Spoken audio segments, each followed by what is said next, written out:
Апсите новинар, бе, што ви е на вас?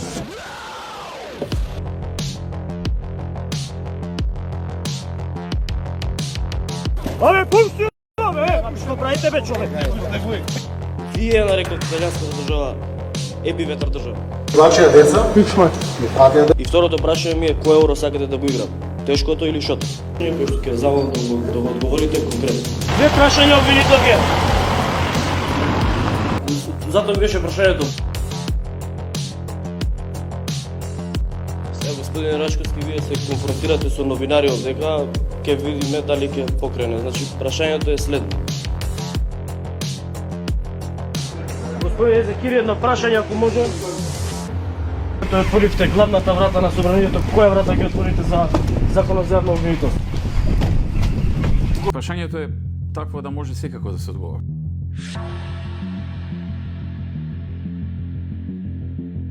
Бевте во Република Северна Македонија во петок, во сабота. Северна не сум бил, у Македонија сум бил.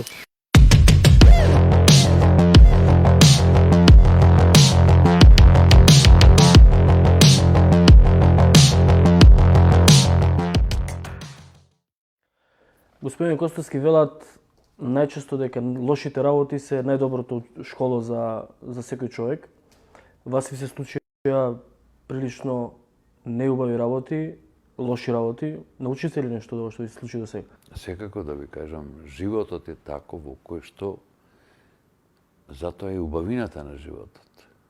Соочувањето со убавите моменти, меѓутоа соочувањето и со проблемите кои што наидуваат е најголемата школо, животно школо, кој што секој човек му го посакува. Човек кој што нема лузни во својот живот. И човекот кој што го нема тоа почувствувано на себе, дали е тоа во сферата на бизнисот, во љубовта, во спортот, во сите сегменти на нашето живење, тој за мене е сиромав човек. Тоа е мојот став, дека човекот е побогат доколку е наоружен со сите доблести и маните, али да ги детектира маните и да ги отклонува, а да ги развива доблесните работи кај него.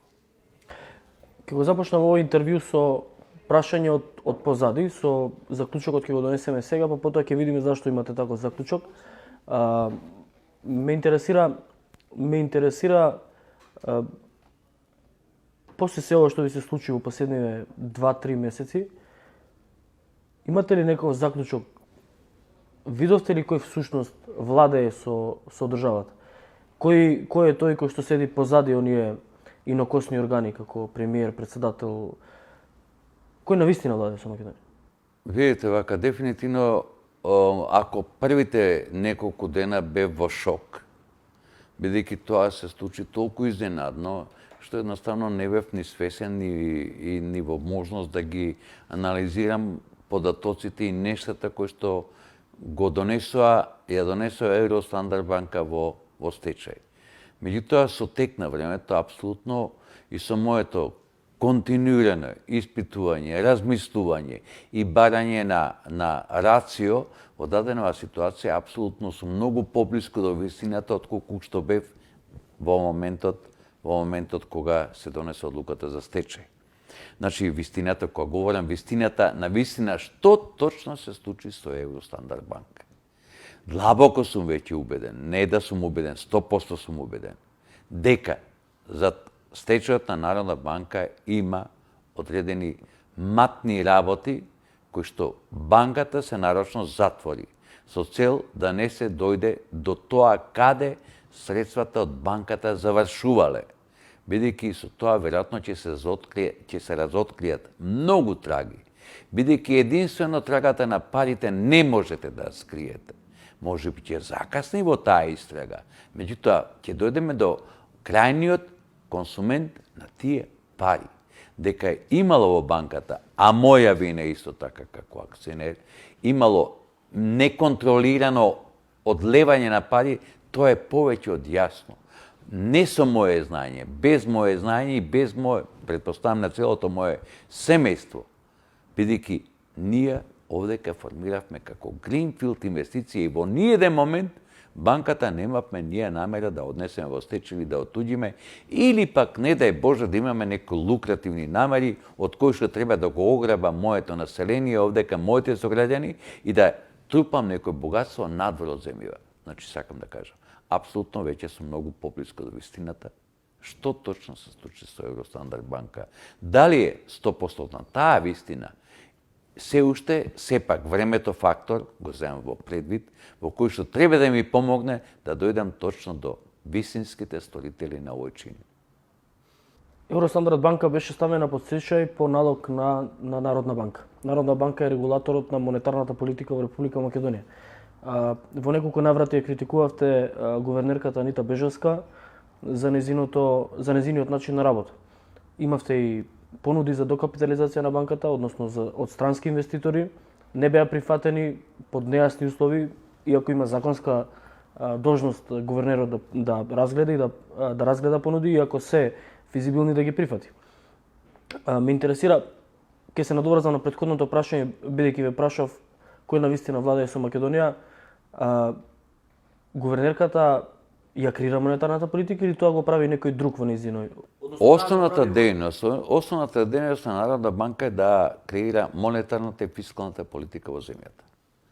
Значи, отпочнување банкноти, спремање, печатење тие работи, меѓутоа главниот е да биде коректор во банкарскиот систем и банкарските токови во земјата, бидејќи тоа е фактички крвотокот на една модерна држава. Не само модерна држава, па и запоставена држава. Какво е банкарството, таква ни е државата. Какви ни се останатите институции, таква и Народна банка. Ние, за жал, во овие 30 години самостојност, никој пат на Народна банка не обрнавме внимание како можен извор за евентуално криминогени дејанија. Дали е директен учесник Народна банка? Тоа е друго прашање. Мислам дека Народна банка е само спотер. Инструмент за завршување на една конспиративна и криминогена конструкција. Длабоко сум убеден. Значи, во даденава ситуација, нека не лажат луѓето и нека не лаже Народна банка, говорам лаже, па нека ме тужа со кривична пријава, дека лажат, дека однесувањето на Евростандард банка во стечај е маргинализирано. 26% од вкупниот месечен промет се одвиваше преку Евростандард банка и македонски пошти. На дневен промет. Ние имавме месечно меѓу 1.400.000 до 1.600.000 трансакции, врзани се со пари. Второ, нека не се лажи и граѓанинот, дека сиот банкарски систем е многу стабилен. Од Евростандард има и се уште има банки кои што се у многу полоша ситуација него Евростандард банка, меѓутоа се толерираат. Од кои причини? Јас не знам. Има банки кои што вапат веќе со години за докапитализација, меѓутоа тој сатар таму не е удрен. Зошто? Кој е? Како? Јас не знам. Кој го дира сатарот? Сатарот официјално го дира Народна банка. А кој стои зад одлуките на Народна банка, бидејќи видите, тоа само луд човек може да замисли дека тоа е храброста и одлуката на гувернерот на Народна банка како независна институција во време постизборно, во време кога немате влада и во време кога немате собрание. Бидејќи објективно највисок орган над работењето на Народна банка е Собранието на Република Македонија. Тоа не е конституирано, а таа носи одлука за носење во стечај. Сега ќе ви кажам мојот став каков е, веќе на база анализите. Не може да посочам кои луѓе стојат, меѓутоа сметам дека со тек на времето и тоа ќе го посочам. Значи, крајот на март месец, адекватноста со нашата докапитализација на средства, ние влеговме со 6,55 адекватност на капитал. Влезе во оредната ситуација, во кој што 97 дена ни беше забрането, прво, имавме општа забрана од Народна банка да работиме со правни физички лица, значи да живееме од воздух и вода. Второ, со ворената ситуација ни се забрани тој период да вршиме приsilна наплата во кој што тие лоши пласмани ние ги претвараме во конкретни пари кои ги носевме во банката. Значи, од тој аспект, ние месечно меѓу 2,5 и 3 милиона евра ние наплатувавме пари кои што малте не беа отпишани. Значи, тој дел не сопря. Во тие 97 дена, класификацијата на кредитното портфолио Народна банка по математички систем го однесе во полоша категоризација за да дојде до 2% и да го удари сатарот. Тоа не може да биде ако не имал некој намера тоа да го направи. Да биде тоа чисто и пред јавноста, ова ви се колнам пред себе и пред Бога. Ова се моите заклучоци.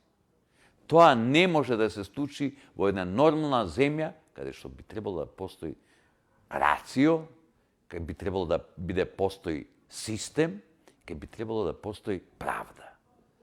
За жал, овие сегменти се малце кај нас закопани. Ке стигнеме до тоа. На првата пресконференција веднаш по дента по одлуката за стечајна постапка врз Евростандард банка, на првата ваша пресконференција тука во истиве простори објаснивте дека Евростандард банка била практично депонија за лоши пласмани на комерцијална банка. Може вака детали да ни дадете? Конкретно ќе ви кажам, имаше, тоа беше предпоследниот, бидејќи веќе Евростандард банка како правен субјект не постои. Значи, последниот управен одбор заедно се отиде со нас. Предпоследниот управен одбор беше во директни комуникации со Комерцијална банка и апсолутно таа соработка меѓу нив одеше до тој степен во кој што беше за мене непоимливо. Врете да имаме ние добри комуникации со одредени банки или подобри со некој. Меѓутоа, тоа префрлување на портфолиото од една во друга банка, тоа стана како пинг-понг, да ви кажам. Знаеш што ќе ми дојде ревизија, даде ги пребацам лошите пласмани ке тебе или сега ќе ми дојде ревизија, даде ги пребацам. Тоа е работа која што Народна банка мора да знае. И не може против тие работи да прогледа низ прсти. Не смее. Тоа е основната улога на Народна банка. Да го комплетно контролира платниот промет во земјава преку банките. За жал тоа не се стори. Ние која осветивме работата, веднаш го избришавме бившиот управен одбор. Едниот отиде во пензија, другиот го ослободивме од обврски и сега кривично ќе го гониме. Меѓутоа, верувате ми, дали можам да верам во правдата во оваа земја? Па не, очигледно ако законот. Не, ова зашто го тврдам? Ова го тврдам бидејќи објективно ниту една институција веќе измина 2 месеци од стечајот, ниту се јави, ниту да ме повика на разговор, ниту да праша, чекај, што ти овдека само преташ, што дигаш прашина. Да ме прашаат, човечки е. Не ме праша никој. И затоа велам дека овдека судството и правдата се длабоко закопани. Имав само една, за мене беше тоа информативна средба со антикорупцијска. Барав тет-а-тет комуникација со председателот на антикорупцијска со цел да ги споделам некои мои видувања. Жената се уплаши од мене, како да сум лепрозен, да ти кажам. Ја свика целата комисија антикорупцијска и пред сите, буквално, знаеш што се... Ја чувствував одбивноста да ми помогнат или чекањето на некој знак од повисоки институции да може да се зафатат со тој проблем. Тоа е индикатор кој што ниеден човек кој што има во себе искуство не може да не го види, да не го воочи. Тоа е вистината. И сега, говориме јавното обвинителство. Нигдека не ме повикале на разговор. Полиција. Нели имаме многу служби кои се баваат против криминалот и корупција, па дури со фискалниот дел. Никој до сега ме нема повикано. И тоа баш го кажа при последниот пат. За бруталноста на полицијата, што се случи во Битола кога ги тепа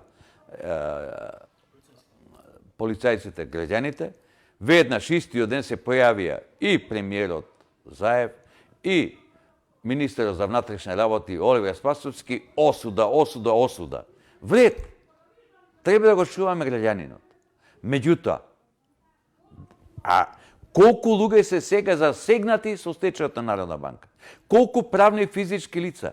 Па ката дневно јас имам овдека луѓе кои што сакаат, има доверба во мене со своји побарување кои ги имаат од Евростандард банка, сакаат некако ја да ги обештетам. Како можам да ги обештетам? Јас се што сум имал, сум ставил во банката. Меѓутоа, некому тоа му сметало. Знаете зашто ве прашувам за вашиот однос со Комерцијална банка? Пред да го направиме овој интервју со вас, направивме интервју со Златко Тодоровски од компанијата Кубус.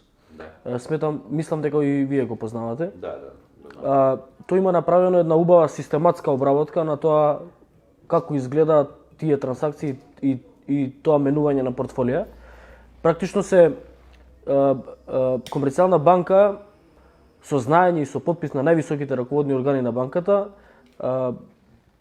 измислува, префрла пласмани, отвара сметки во други банки, одобрува кредити без клиентот да побара кредит, дава пари и на тој начин практично пласира пари кои што подоцна се користат во лични цели.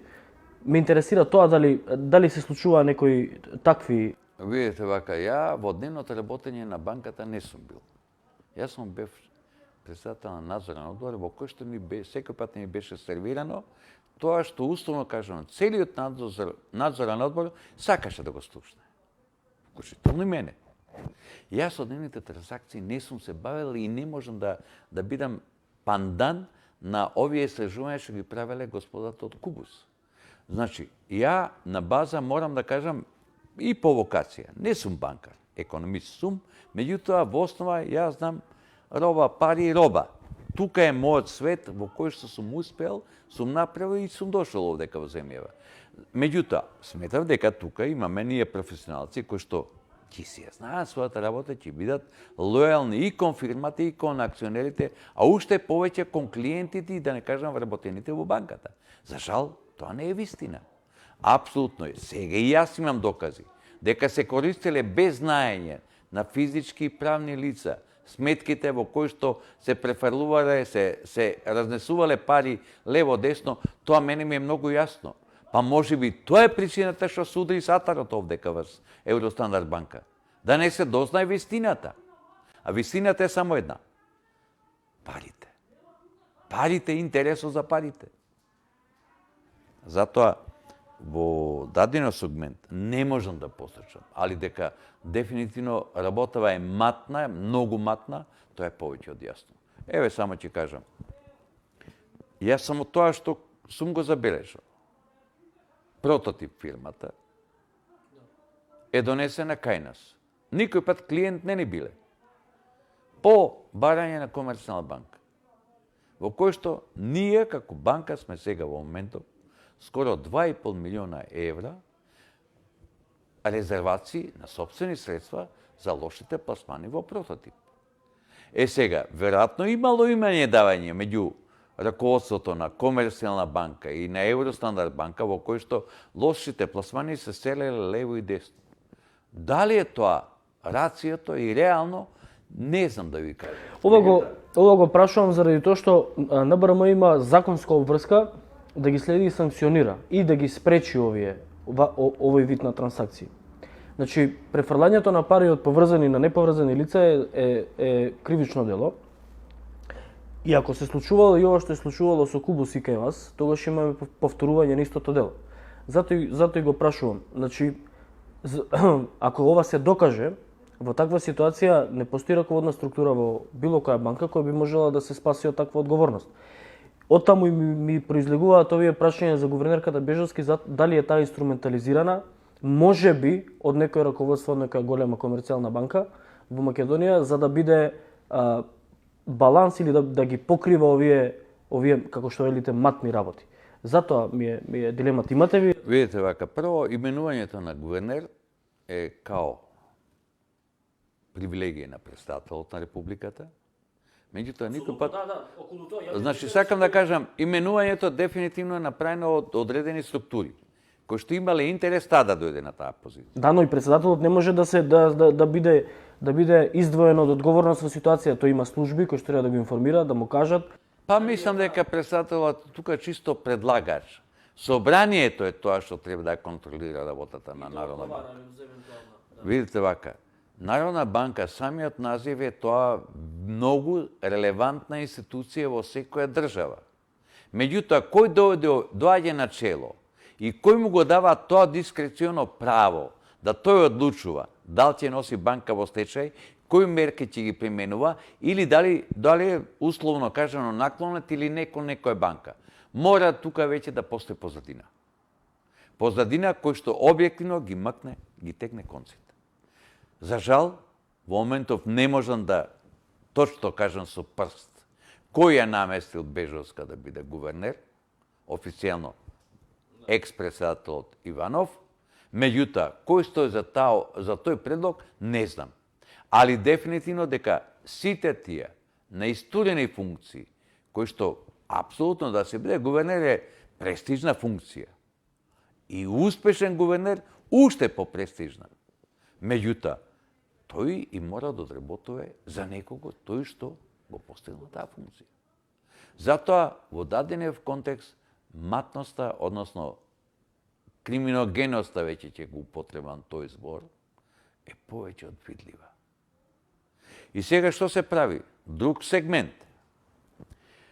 Кој ќе каже во Македонија, па макар бил и најмала банка, дека 330 експозитури, кои што денеска ги поседуваат македонски пошти, се мал залак за било која банка, лаже. Апсолутно 26% од дневниот промет не е. Лаже. Значи, тоа сакам да ви кажам. И од тој аспект, значи, директно со мавањето по Евростандард банка ја сотри Македонска пошта. Бидејќи објективно со законот за поштенски пратки, до сега Македонски пошти го има ексклузивното право со одлука на влада дека они може да работат со пратки над толку и толку грама и тежина или било што. Додека сите останати, да не кажам тие услужни дејности или такви поштенски услуги, им беше лимитирано до кој степен може да бидат. Сега, либерализација и на тој пазар мора да има. Тоа значи приватизација на Македонски пошти. Веќе околу 2000 луѓе им висат работните места претежно на поштарите во внатрешноста, кои што имаме ние и такви комитенти, пензионери кои што научени се. Ќе му дојде поштарот, ќе му донесе пензијата, ќе се частат едно пиво, ќе си наплати 20 денари, толку беше трошковите за носењето на пензијата дома, и ќе си оди дома и сите ќе бидат добри. Сега имате армија на пензионери кои што 2 месеци не добиле пензија. Бидејќи софтверот кој што го имаше Евростандард банка, не е штекер да го земете, да го приклучите и однесете. Тоа е многу сложен систем во кој што се евидентирани сите податоци, точни адреси, имења и презимења на сите комитенти и пензионери кои што добиваат. Сега, верувајте ми, таа цифра се движи денеска по мои проценки меѓу 8 и 10 000 пензионери кои што 2 месеци нема добиено пензија. И на контактните емисии по телевизија се појават веќе голем број од нив кои што велат што станува со мојата пензија. Сега, отпуштањето на работната сила во Македонски пошти, значи, намалување на трошковите на тој потенцијален купец. Значи, тој не ќе има потреба тогаш да ги задржи сите вработени таму. Ама објектите се добро поставени, добро лоцирани и може да бидат од голема корист. Златна кокошка за било кој што би влегол во тоа тој бизнис. само тоа екс-гувернерот, тоа не може да го разбере дека Македонски пошти и Евростандард банка има златна кокошка. Односно златна кокошка која што носи златни јајца. Имавте ли вие некоја понуда можеби за продавање на тој дел од банката? Не, ние видите вака, ние преди 5 години ја споивме Поштенска банка со Евростандард банка. Значи, и со тоа го добивме ексклузивното право да ние ги сервисираме сите поштенски експозитури од Македонски пошти. И ние туку што пред година и половина имавме подпишано на 20 години договор да ние ги обслужуваме македонски пошти. Значи, сите експозитори во македонски пошти го носе називот Евростандард банка. Ние специјално направивме, инвестиравме во софтвер, во кој што требаше да има преку 55-60 илјади пензионери, кои што секој пат ги добија пензиите. И тоа говориме пензионери од оној најсоцијалната група на загрозени граѓани, кои што буквално живеат во рурални средини во кои што нема живо пиле да дојде, туку едноставно ќе му стигнат парите преку поштара или преку пошти. Тоа, за жал, губивме. Ние губивме обичниот човек. Му скративме дел од неговото, па да не кажам, привилегирано живење. Знаете зашто ја прашувам дали имате понуда за оттуѓување на Поштенска банка?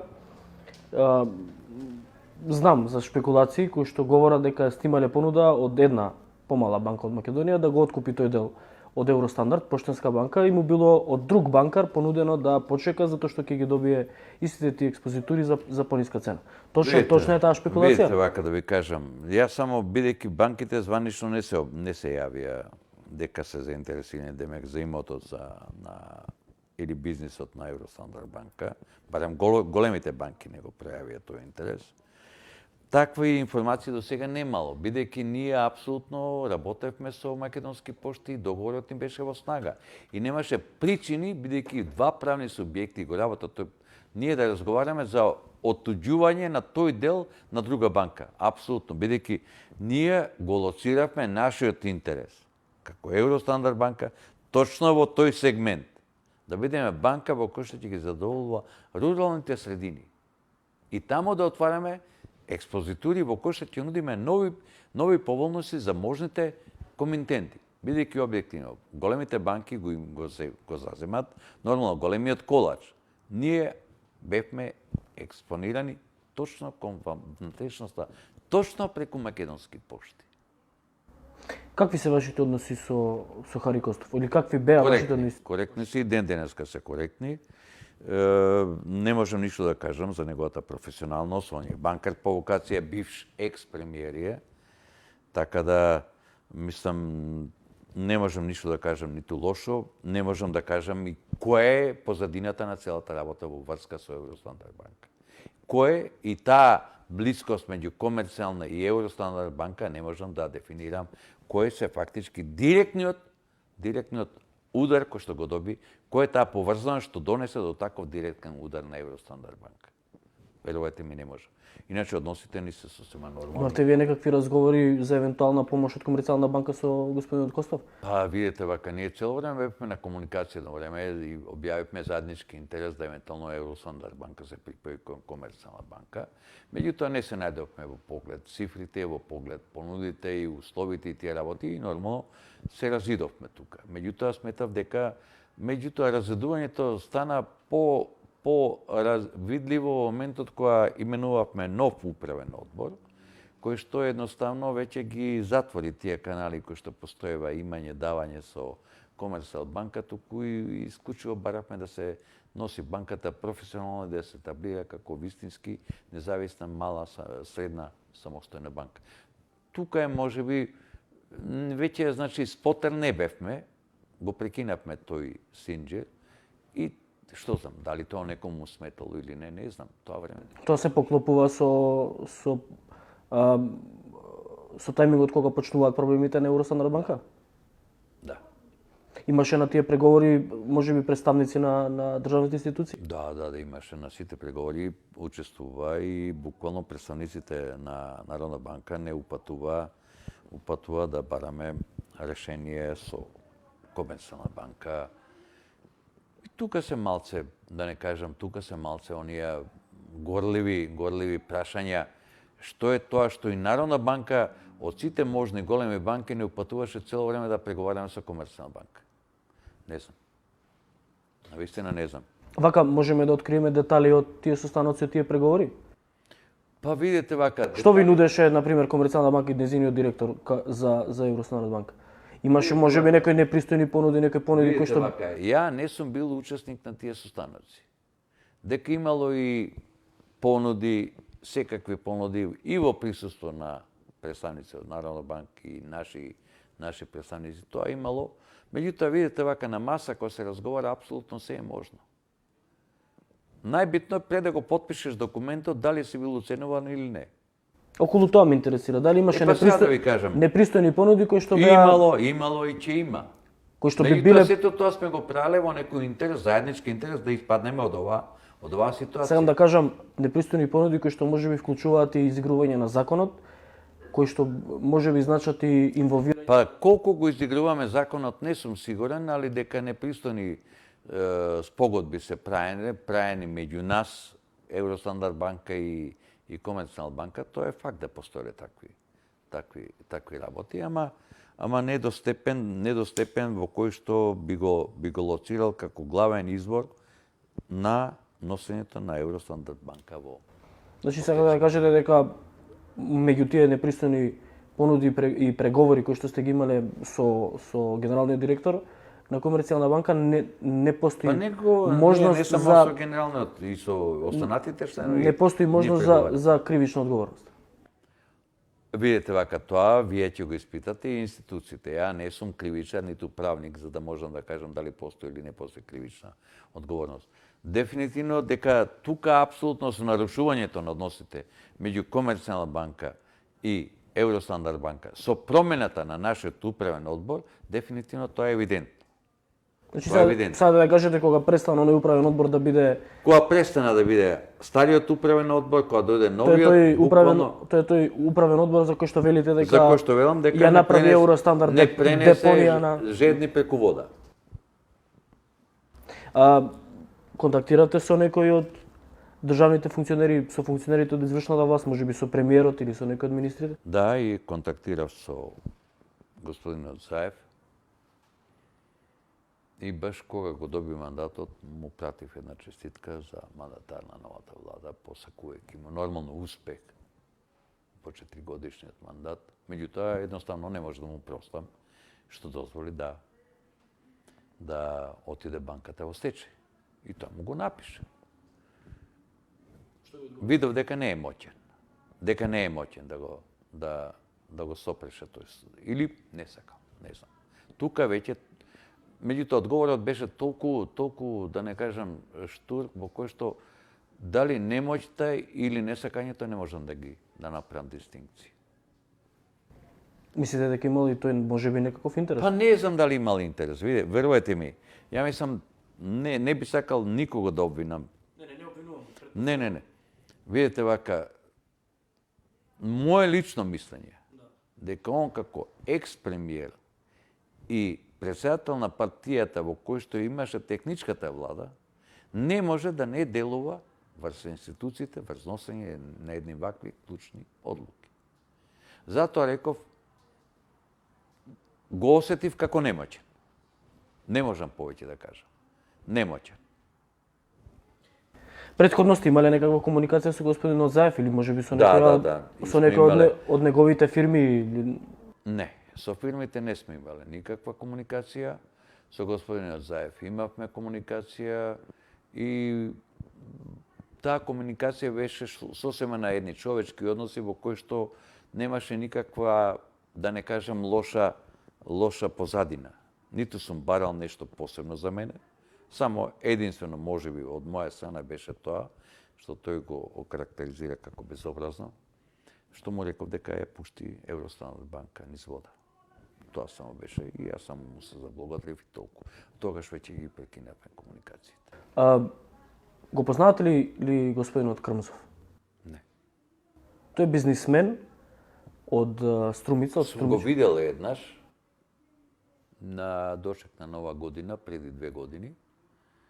Дојде во Негорски бањи, само ми го представија, ова е Крмзов и толку беше. Од она што јас го знам, тој е човек, тој е бизнисмен од Струмица, од Струмичко. Имал контакти, можеби некој велат дека е близок соработник на господинот Зоран Заев. Меѓутоа, од она што јас го знам е дека неговите фирми биле ваши комитенти. Тоа е факт дека Крмзов со неговото како правно лице, он има многу фирми имаше, има се уште. И воопште, мислам, тука не може, тука беше целата фактички, да не кажам, проблематија во кој што мене ми делуваше чудно. Бидејќи на неговите вработени се одобрува и како на физички лица кредити за купување на станови, а воедно и он ги користише кредитните линии до даска на преку 10, не 15, не ме фаќате за збор, негови фирми кои што беа во целиот тој контекст, дел трговија, дел за наечиство, дел, да не кажам, градежништво. Значи имаше човекот многу големи фирми. Дали е близок до Заев или не можам да ви кажам, меѓутоа дефинитивно од моментот кога настапи промена во управниот одбор, јас можеби 20 пати му звонам и барам и пуштам пораки да се видиме, да поразговараме, меѓутоа ниту ми дигна телефон, па ниту ме удостои со било каков одговор. Зашто го барате? Па барав да видам докаде работева, зошто е тоа така, како можеме да го брзаме процесот или да најдеме договор како да во даденава ситуација да некој работи од банкарски аспект и тој нам ни помогне како што ние му помагавме. Меѓутоа, за жал, едноставно се скри и го нема. Не ги враќаше кредитите или депозитите си? Бидејќи имаше многу фирми. Имаше многу фирми, таму кај што беше изложеноста многу посилна, таму беше регуларен плаќач. А таму кај што имаше хипотекарно мали покритија, таму остана лош комитент. Тука е играта. Тука е играта која што сакам да посочам. Големи пари се однесени кај неговите фирми. Каде завршиле тие пари? Имате предпоставка? Не можам да предпоставам. Тоа би било шпекулација од моја страна. Не. Меѓутоа, трагите на парите не може да се сокријат. Дефинитивно. Единствено нешто што не можете. Исто така, и патот на бумбарот, бидејќи зад се води каде се движи и остава траги, така и со парите. Парите мора да ги најдеме трагите. А трагите ќе посочат кој стои за сето ова.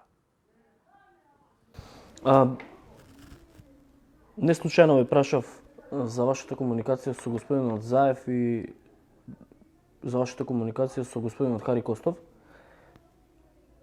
Од вашиот впечаток, кој во државата е помоќен? Зоран Заев или Хари Костов? Видите вака, едниот е премиер, другиот е генерален директор на една од најголемите банки во Македонија. Кој е помоќен? Зависи да ви кажам, ако правите симбиоза меѓу нив двојцата, тогаш е двојцата се моќни. Ако правите мислам, одделно да ги разгледувате, секој е моќен во својата бранша. А вообичаено, сегдека во светот, па мислам дека Македонија не исклучок, дека таму кај што се парите, таму е моќта. Јасно. Уште едно прашање како за крај, ако немате што да дадете. Како што сега се поставени работиве во држава, еве, вие влеговте, станавте жртва на овој систем. Не сум жртва, може да бидам жртва. Уште пред мене е пат и ќе водам војна. Добро, вие сте сега на патот да станете жртва. Јас сум на пат да ме направат жртва. Жртва никој пат нема да биде, ако треба и последна на мојот живот. Го видовте овој систем како функционира, оној систем позади розевите очила, позади оно што сака да ни се презентира на телевизија. Покрај се оно што го видовте, мислите дека од Македонија и после 30 години континуирана транзиција може да биде држава? Вака поставена држава, во кој што се толерира криминалот од самиот почеток, во кој што се прават преседани, и тој криминал ние го чувствуваме веќе како реалност во нашите секојдневни животи. Тоа е страшната порака кој што ние во меѓувреме од денот на нашето осамостојување едноставно не можем да се ослободиме. Значи од Македонија ќе биде држава, апсолутно. Има и ресурси, има и луѓе компетентни, плюс тоа и домаќини, кои што ова држава може да биде добра. Меѓутоа, за жал, денеска не имаме плурализам во Македонија, значи демократија, али тоа е само на папир. Ако ги погледнете статутите на внатре во партијата, тие се многу полоши од едноумието кој што сите го денеска плукаме. Многу полоши во кој што се дава авторитетна власт на тој поединец што е председател на партија. Тоа се страшни аномалии во демократското живење на Република Македонија. Тоа е фактички злоупотреба на демократијата во интерес на поединци и групи. Ништо повеќе. Денеска политичките партии, тоа е само еден обичен плашт во кој што владее, да не кажам, не можам 100% да тврдам, криминалот, али дефинитивно, криминалот е дел од нивното секојдневие. Да не заборавам, реков уште едно прашање, но е уште едно ќе поставам прашање. Се обидовте некаде да кажавте на почетокот, не се обидовте некаде да поднесете кривична пријава? Контактираше некој, барем и неофицијално некој представник на правосудство? Покренете се кривични пријави против гувернерката Анита Бежовска. Меѓутоа се уште тивко. Покренавме исто така тужба пред управен суд против гувернерката. Нажал ни отфрлија управниот суд, бидејќи не сме биле правно лице. Ние, буквално акционери на веќе однесената во стечај банка од страна на Народна банка, веќе не сме правно лице и немаме право на жалба. Немаме право на тужба. Кој е ова? Па турско право би било подобро него ова македонско право. Затоа, верувате ми, ќе дојде момент која ќе кажам, ниједна институција во Македонија нема да почитува. Ќе бидам апсолутно нелојален граѓанин на оваа структура на владење во Македонија. Ниту имаме асално судство, ниту влада, ниту полиција, ниту сите сегменти се да не кажам за нигде. Зошто? Зошто?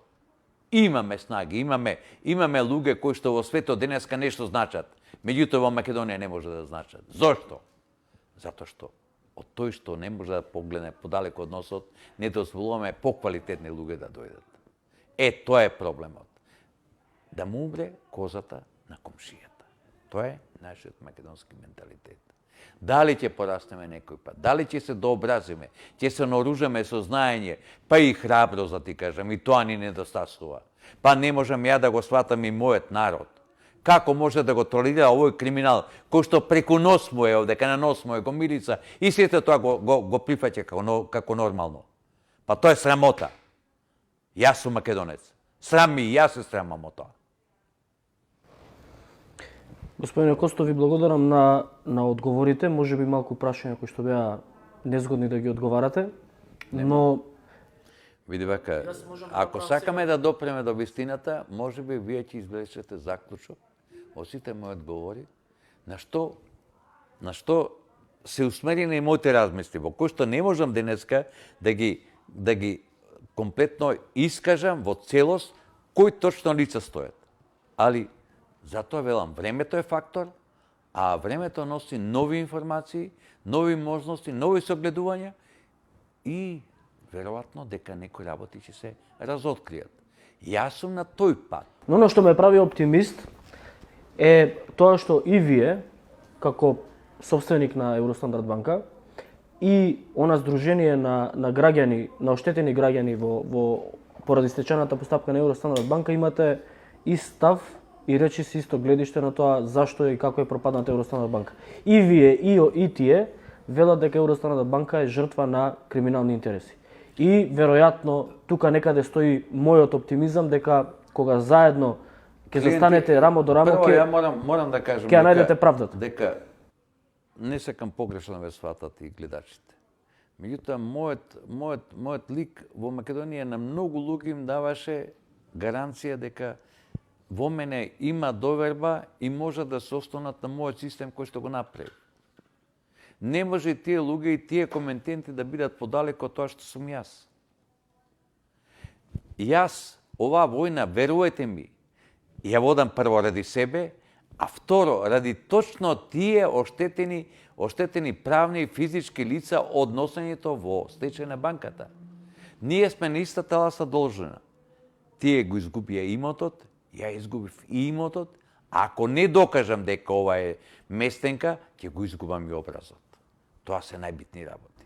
Но што е уште повидно, што е уште поважно, од одговорноста вие не бегате, Не. од одговорност не бега ни вашиот син Коки Не. Костов, кој што беше задолжен за овие камат, односно директор беше Беше председател на комисија. на комисија за пензии. проценка. Тоа е важно и мислам дека тука лежи мојот оптимизам. Ви благодарам уште еднаш. Благодарам. Во интерес на вистината, апсолутно секој пат стоам на располагање. Од мене само ќе добиете мој личен став и дефинитивно мислам одлучност да се иде до крај. Апсите новинар, бе, што ви е на вас?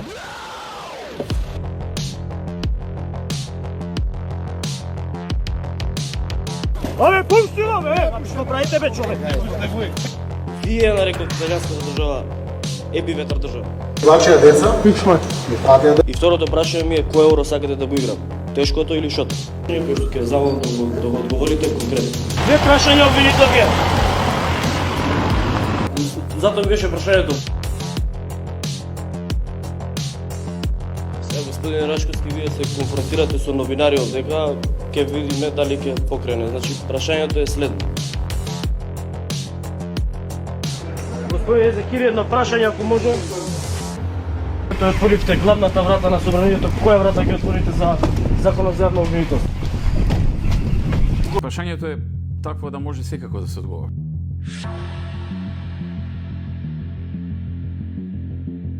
Бевте во Република Северна Македонија во петок, во сабота. Северна не сум бил, у Македонија сум бил.